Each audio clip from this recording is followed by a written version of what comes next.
दोस्तों, सुहागरात पर पति पत्नी एक दूसरे के साथ सेक्स करते हैं, लेकिन एक पत्नी जो अपने पति को सुहागरात वाली रात यानी कि संभोग वाली रात अपने पति का कत्ल कर देती है। भला एक पत्नी सुहागरात वाली रात अपने पति को तलाक कैसे दे सकती है?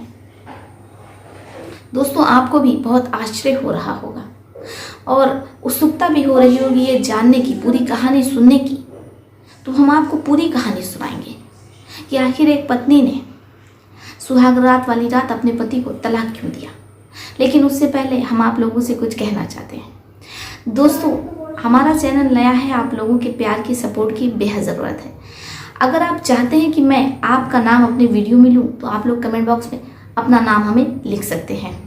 दिल्ली से देवेंद्र सिंह हैं, राजू यादव हैं, प्रदीप कुमार हैं, अलीगढ़ से रजिया बेगम हैं, आफरीन सिद्दीकी हैं। इन सभी का हमें कमेंट करने के लिए शुक्रिया। ऐसे ही हमें आप कमेंट करते रहिए।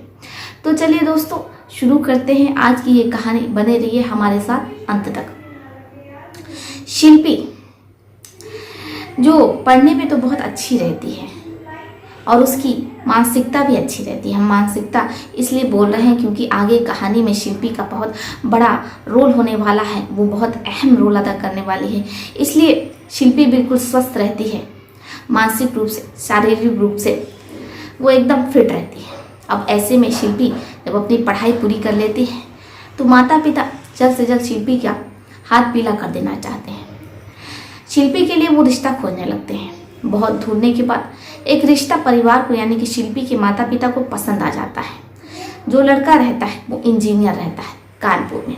अब कानपुर में परिवार बेहद संपन्न रहता है। कानपुर के बड़े बड़े लोगों में उन लोगों का नाम आता है। अब ऐसे में जो शिल्पी के पापा रहते हैं धर्मेंद्र कुमार, वो चाहते हैं कि उनकी बेटी की जो शादी वो जल्द से जल्द कानपुर हो जाए, कहीं ऐसा ना हो कि रिश्ता उनके हाथ से निकल जाए। अब वो लड़के के परिवार वालों से बात करते हैं और चट मंगनी तय कर देते हैं। अब मंगनी बड़े ही धूमधाम से हो जाती है। शिल्पी के पति मनोज जो विकलांग रहते हैं वो लंगड़ा करके चलते हैं। अब जब शिल्पी को पता चलता है कि जो उनका होने वाला दूल्हा है वो विकलांग है तो शिल्पी शादी से साफ मना कर देती है। लेकिन माता पिता के बहुत समझाने पर कि बेटा कानपुर में लड़के का बहुत बड़ा बिजनेस है और पूरे कानपुर में इन लोगों का नाम है, तो शिल्पी मान जाती है। अब शिल्पी की मंगनी मनोज से बड़ी ही धूमधाम से होती है। शिल्पी भी अपने माता पिता की तरह ही उतना ही खुश होती है। वो ये भूल जाती है कि उसके होने वाला दूल्हा, उसका होने वाला पति वो विकलांग है। अब ऐसे सब कुछ चल रहा होता है। जो परिवार होता है शिल्पी का बड़े ही धूमधाम से शादी की तैयारियों में जुटा रहता है। इधर जो लड़के के परिवार वाले रहते हैं वो बोलेरो गाड़ी की मांग कर देते हैं। अब ऐसे में जो शिल्पी के माता पिता रहते हैं उन्हें समझ में नहीं आता है कि आखिर वो इतनी जल्दी 10 से 12 लाख की गाड़ी का इंतजाम कैसे करेंगे। वो लड़के के परिवार वाले से कहते हैं कि आप हमें कुछ समय दीजिए, जैसे ही हमें समय मिलेगा तो हम आपको बोलेरो गाड़ी आपके दरवाजे पर खड़ी कर देंगे। लेकिन जो लड़के के पिता रहते हैं वो कहते हैं कि जब तक आप हमें गाड़ी नहीं देंगे, हमारे दरवाजे पर नहीं आएगी, तब तक हम बारात नहीं भेजेंगे। अब वो इसी बात पर अड़ जाते हैं। शिल्पी के पिता को कुछ समझ में नहीं आता है, इसलिए शिल्पी के पिता अपना हाथ पीछे खींच लेते हैं। लेकिन जो मनोज रहता है यानी कि शिल्पी का होने वाला पति रहता है वो अपने परिवार वालों को समझाता है कि देखो तुम्हारे पास भी 4 बेटियां हैं, कल को उनका भी ब्याह होना है, तो अगर उनके ससुराल वाले ऐसे ऐन मौके पर जबकि कार्ड छप जाए, शादी की तैयारियां हो जाए, फिर ऐसे में धोखे से दहेज मांगना या गाड़ी मांगना, अपनी पसंदीदा कोई चीज़ मांगना, तो ये चीज़ गलत होती है। परिवार को भी लगता है कि मनोज जो उनका बेटा है वो सही कर रहा है क्योंकि उनके आगे भी 4 लड़कियां हैं, इसलिए वो बेटे की बात मान लेते हैं। अब बड़े ही धूमधाम से मनोज अपनी बारात लेकर के शिल्पी के दरवाजे पर पहुंचता है। शिल्पी दुल्हन का जोड़ा पहने हुए बैठी रहती है और अपने दूल्हे के आने का इंतजार करती है। अब जैसे उसके कानों में गाजे बाजे की आवाज़ जाती है तो शिल्पी फटाक से रेलिंग पर पहुंचती है तो देखती है कि मनोज दूल्हे के कपड़े में सजा धजा उसका इंतजार कर रहा है। जितने भी बाराती होते हैं खाना वाना खाते हैं और सभी लोग शिल्पी के पिता की काफ़ी तारीफें करते हैं क्योंकि किसी भी चीज़ की उन लोगों ने कोई कमी नहीं छोड़ी थी। अब विदाई का समय हो जाता है। शिल्पी विदा होकर के अपने पति मनोज के साथ ससुराल पहुंच जाती है। शिल्पी को मनोज के कमरे में बैठा दिया जाता है। अब जब शिल्पी कमरा देखती है तो उसे यकीन नहीं होता है।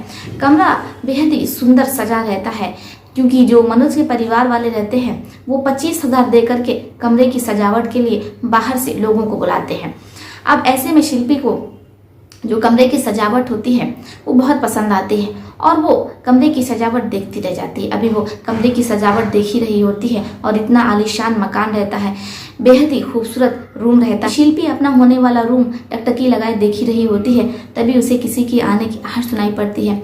शिल्पी जैसे ही मुड़कर देखती है तो देखती है कि उसका पति मनोज आ रहा है। अब जैसे ही मनोज आता है तो शिल्पी खड़ी रहती है। मनोज शिल्पी को अपनी गोद में उठा लेता है और एक एक करके उसके पूरे कपड़े निकालने लगता है। अब एक फटाक में ही मनोज शिल्पी का पूरा कपड़ा निकाल करके फेंक देता है। शिल्पी एकदम नग्न हो जाती है। वो शर्मा भी रही होती है, लेकिन मनोज शिल्पी के अंगों को छू रहा होता है, सहला रहा होता है। फिर वो शिल्पी को उठा करके बेड पर फेंक देता है और इसके बाद अपना कपड़ा उतार करके वो शिल्पी के ऊपर चढ़ जाता है। शिल्पी के संबंध बनाने लगता है, यानी कि संभोग करने लगता है।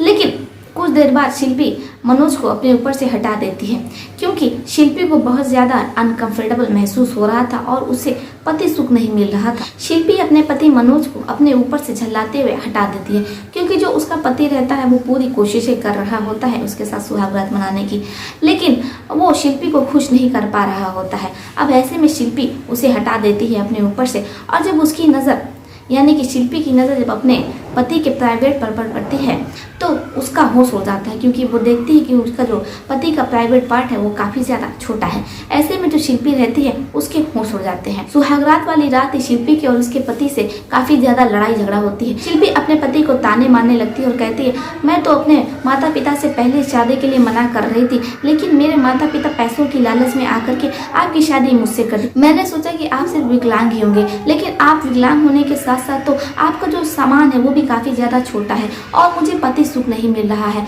मुझे वो खुशी नहीं मिल रही है जो एक पति से मुझे चाहिए थी। इसलिए अगर आप मुझे तलाक दे देंगे तो बहुत अच्छा रहेगा। लेकिन जो शिल्पी का पति रहता है वो तलाक देने से साफ मना कर देता है। अब शिल्पी को कुछ समझ में नहीं आता है। एक तो शिल्पी का पति मनोज बार बार उसके साथ ज़बरदस्ती कर रहा होता है, बार बार उसे बेड पर पटक रहा होता है और उसके साथ सेक्स करने की कोशिश कर रहा होता है। लेकिन शिल्पी इतनी ज़्यादा झल्ला जाता, पास में ही रखा जो गुलदान होता है यानी कि जो शीशे का फ्लावर वाला पॉट होता है वो उठाती है और उसे मनोज के सर पर मार देती है। मनोज के सर पर इतनी ज़्यादा तेज़ी से चोट लग जाती है कि मनोज की ऑन द स्पॉट ही मौत हो जाती है। अब शिल्पी को कुछ समझ में नहीं आता है, इसलिए वो बिना कुछ कहे ही अपने घर पहुंच जाती है। अब जब घर वाले भी ये सुनते हैं तो उनके भी होश उड़ जाते हैं। अब ऐसे में सुबह होती है, पूरी बात फैल जाती है, पुलिस आती है और शिल्पी को अरेस्ट करके ले जाती है। शिल्पी अब जेल में सलाखों के पीछे अपनी सुहागरात मना रही है। दोस्तों, आपकी इस कहानी पर क्या राय है? आपको ये कहानी कैसी लगी? क्या शिल्पी ने अपने पति के साथ जो किया वो सही था, या शिल्पी के माता पिता ने पैसों की लालच में आकर के अपनी बेटी का जीवन बर्बाद कर दिया, या फिर मनोज के जो माता पिता थे उन लोगों को अपने बेटे के बारे में सब कुछ बताना चाहिए था कि उनके बेटे का जो संवेदनशील अंग है वो पूरी तरीके से बढ़ नहीं पाया है और ऐसे में हो सकता है कि किसी लड़की का जीवन बर्बाद होने से बच जाता। आखिर शिल्पी जेल जाने से बच जाती। दोस्तों, यहाँ पर किसकी गलती रहती है? कमेंट बॉक्स में आप लोग लिखिएगा ज़रूर। तो चलिए दोस्तों, फिर चलते हैं, मिलते हैं आपसे किसी और सच्ची कहानी में, किसी और सच्ची घटना में। तब तक के लिए आप अपना और अपने परिवार का ध्यान रखें। आदाब, सत श्री अकाल, नमस्कार।